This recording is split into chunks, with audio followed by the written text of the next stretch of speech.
Good afternoon, everybody. Thank you all for joining us here today. I'm Nationals broadcaster Dan Kolko, and I'm thrilled to be here on this very exciting day. In addition to those of you who are here with us at Nationals Park, I'd like to extend a special welcome to those of you watching live on MASN and Nats.com, and those listening in with us on 106.7 The Fan. Thank you all for spending a portion of your Saturday here with us.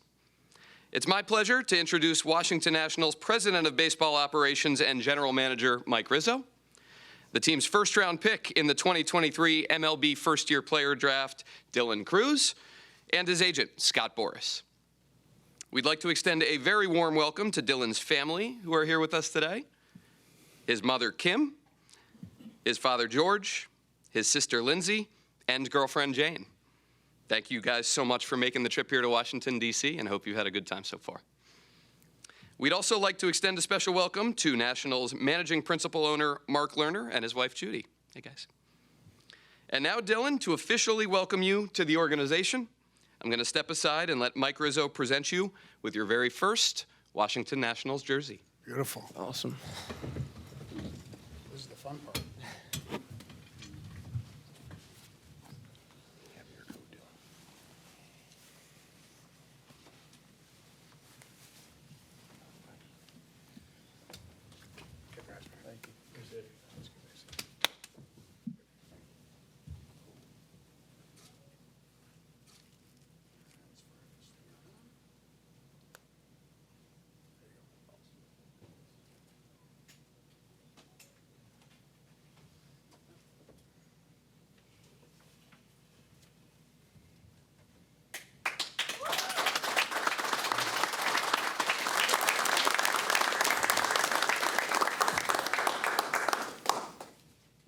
Fits like a glove. Awesome. There you go.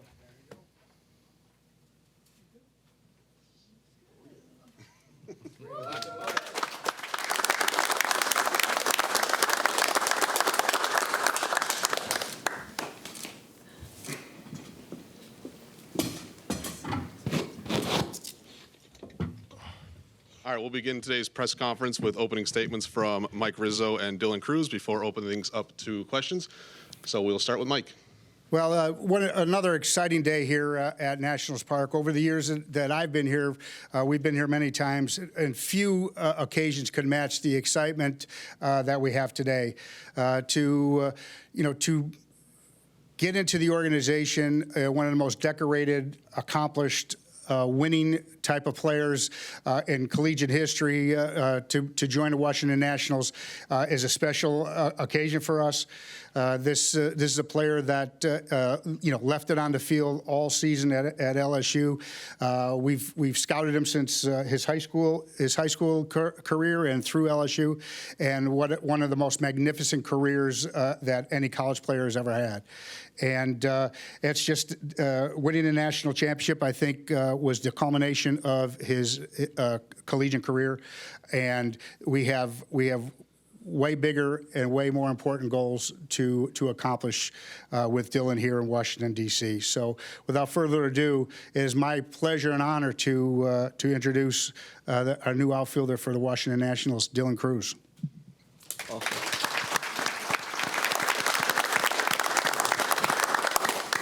Yeah, first off, I'd like to thank my family, of course, mom and dad, Lindsay and my girlfriend.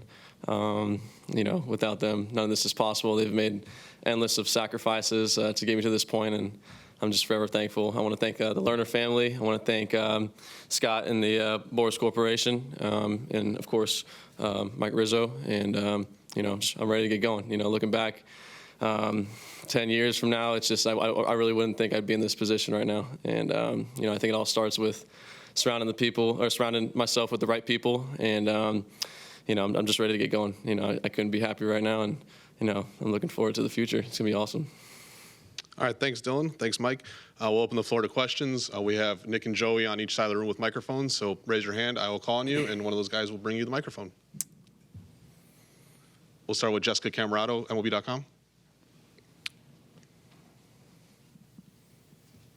Hey, Dylan, welcome to DC. How would you describe the emotions of today and in this very moment that you're sitting right there? Yeah, emotions are, going through the roof right now. I feel, just accomplished and, just knowing that all the hard work is paying off. Like I said, looking back, I really don't think I'd be in this position without surrounding myself with the right people and, sacrificing a whole lot to get to this point. So I'm ready to get going. It's the game doesn't change. Everybody's nameless and faceless. So I'm ready to get going and, just play the game I've always been playing. Bobby Blanco, MASNsports.com. Hey, Dylan. Welcome. Congrats. Just what the past couple weeks been like for you since draft night, coming here, visiting, touring the facilities, everything like that? Yeah, it's all happened so fast, honestly. From competing to a national championship and winning that, and the Golden Spikes, and getting drafted to a great organization. It's all happened so fast. It's honestly kind of hard to enjoy everything, but I've learned how to slow things down and be where my feet are every single day. So I've enjoyed it. Like I said, I couldn't be happier with where I am today. Andrew Golden, Washington Post. Hey, Dylan, how familiar are you with the history of the Nationals, and how does it kind of feel to be a part of this now? Yeah, when I was growing up, I used to always watch Bryce Harper play, and it's one of my favorite players growing up. So that's somebody who I look up to. I know a lot of the guys on the team and in the organization, CJ, House, Woods, Yo-Yo Morales, who just got drafted. So I'm familiar with all the faces here. So. I think that's a good start, and I think we got a head start on this whole thing. So ready to get going and competing with those guys. Tim? Dylan, what's your goal in terms of getting called up to the major leagues? Timetable. Yeah, that's I'm just gonna play my game at the end of the day. I'm gonna do what I can to try my best and perform to the highest I can perform, and that decision's up to the Nats, and however fast I get up, that's up to them, but I'm going to play my game at the end of the day. Jesse Doherty, Washington Post. Hey, Dylan, congrats. What part of your game would you say is the most polished at this point, and what are you kind of looking in the next months, years to really refine and make more polished? Yeah, I look to polish everything, really, from hitting to outfield work, speed work, first jumps. I think, being able to hit with all sides of the field with power and average, I think that's the most polished. But I tend to I want to polish every part of my game, and get better each and every day. David Aldridge, The Athletic.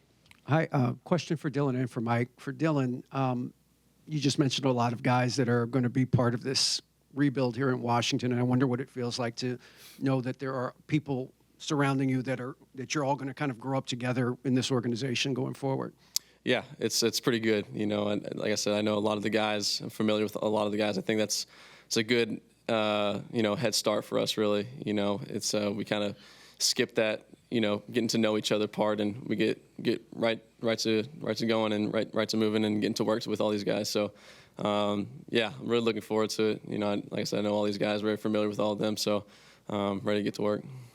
And for Mike, I mean, you knew that you were going to have a high pick. Obviously, you kind of knew it was going to be one of two people, right? But to actually have Dylan in-house now and to know that this is a big piece going forward of the rebuild in place, what do you think that does in terms of your morale, the team, the organization's morale, knowing that something on the ground is really happening now?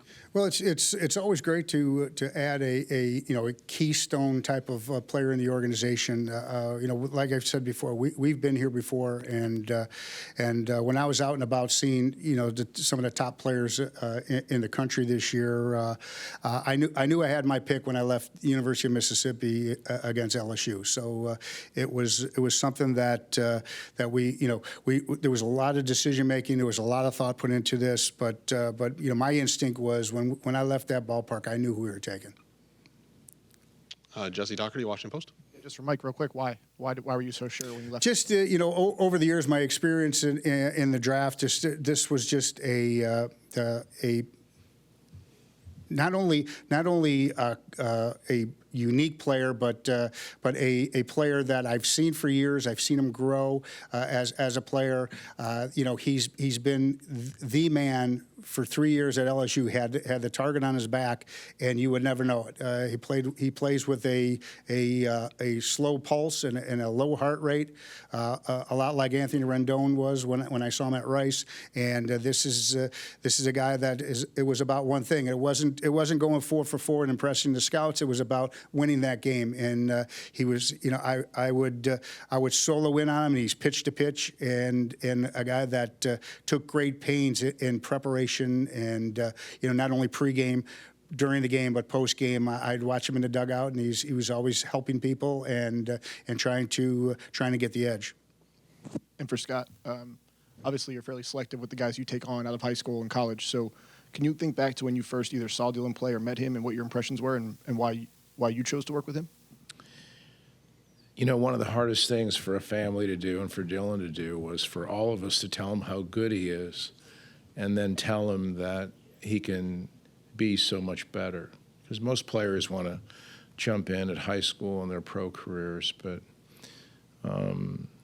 it's a credit to George and to Kim and to Dylan that they trusted in him. They trusted in his skills. And, as Mike said, the expectation of turning down large amounts of money out of high school and going to college is a difficult task. And Dylan modeled that throughout. And the idea of players that can have great skill, but really can measure their emotions, they can answer the moment. Winning situations and big situations are what they're about. And frankly, it's when they're most calm.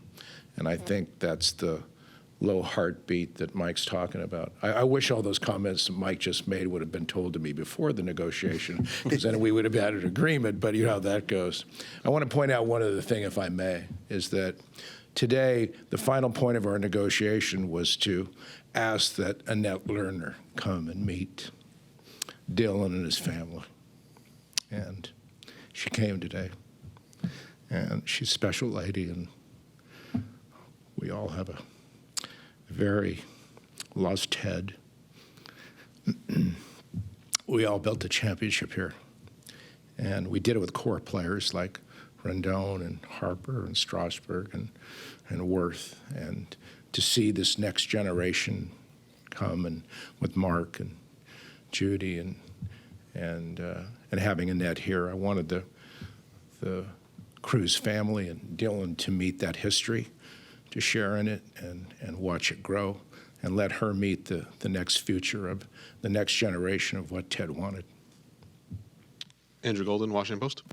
I wanted to follow up on a little bit of Scott's answer about you deciding to go to college instead of taking your name out of the draft that year. Kind of what went into that decision? Why did you want to do that, and what did you feel like you had to prove by doing that? Yeah, it was a tough decision. I was an 18-year-old kid who honestly felt like he wasn't fully developed at that point. I felt like there was a lot of room that was still in my game that I needed to improve on. So, my gut my gut told me to take myself out and experience that college life. And looking back, it was the best decision I've ever made. Taking myself out, and it was a bet on myself, really. So. Like I said, looking back, best decision I've ever made. I couldn't be happier with where I am today. Couldn't thank Coach Jay enough for this, opportunity. Without him, nothing like this is possible. So, super, super happy. Tim? Mike, what's the plan as to where Dylan will be headed to next? Well, I think we're going to, we're going to get him acclimated to the organization. First of all, he's going to run around the outfield today with under the guidance of the manager Dave Martinez, and have a little fun out there. And then we're going to get to work, get to business. all the plans are, everyone's got a different plan of development. I think we're gonna start in West Palm Beach, get acclimated to the organization, and then he'll probably head somewhere in one of the A-ball clubs soon thereafter. But it'll all be driven by where he's at and how rusty he is from the season and that type of thing. But I don't think it should take very long for him to get into the swing of things and to get rolling. Bobby Blanco, MassonSports.com. Mike, because of the new draft lottery rules, you guys can't draft as high next year. How important was it for you to hit, or maybe how fortunate did you feel that you could have your select at number 2 this year? And Dylan, do you feel any added pressure being drafted as high, and how do you kind of handle that? Well, it's never fun to draft high because you had a really bad year the year before. So it was a good year to be bad the year before because we got ourselves a hell of a player with the second pick and a guy that's going to be a cornerstone for us, moving forward. And if you're going to pick high, it's good to pick high when you got a player like Dylan Cruz that you could take. Yeah, I don't think it's added pressure at all, really. I view pressure as a privilege, really, and I think it's a privilege to have pressure like that. And I've played up my whole life. I was a 2020 playing in the 2019 class, played up, so expectations kind of came natural to me. So I'm just going to play my game at the end of the day, play my game, and everything should take care of itself. And Jessica Camerato, Nationals.com. Dylan, when you talk about these big moments, what do you like about those big pressure situations, and what is your key for thriving in them? Yeah, slow heartbeat, really. Slow heartbeat and staying where my feet are at the end of the day. Going to college really helped me learn about all those things and learning how to control everything and, just be where my feet are. That's it, be present. I think that was something I struggled with early on in my life in high school. So going to college really helped me, overcome all those things. And when people watch you play, what do you hope they take from your game and appreciate about you as a player? Yeah, I'm just going to go out there. It doesn't matter what day it is. Give it all I got and leave it out on the field. All I want to do is win, really. So I hope to bring that to this organization and hope to bring other guys along with my game and hope to impact others as well. And we'll finish up with Winston Hilton, ABC 7 in the back.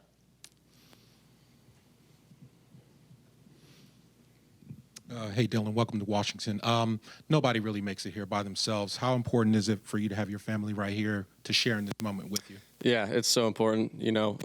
Like I said, they've made endless amount of sacrifices for me to get here. Just the time, just all the time that they sacrificed, all the money that they've sacrificed. I really wouldn't be here today without them. I'm so thankful, and this means just as much to them as it does to me, and so. I love them to death. Like I said, wouldn't be here today without them. All right. Thank you, everybody. Thank you for coming. We'll be back in here around 4 o'clock for Davies' press conference. So one more thing before we leave. I noticed you're a cigar smoker, so hopefully that this is the first of many celebratory cigars that the three of us are smoking together. Thank you. Awesome. Thank you, everybody.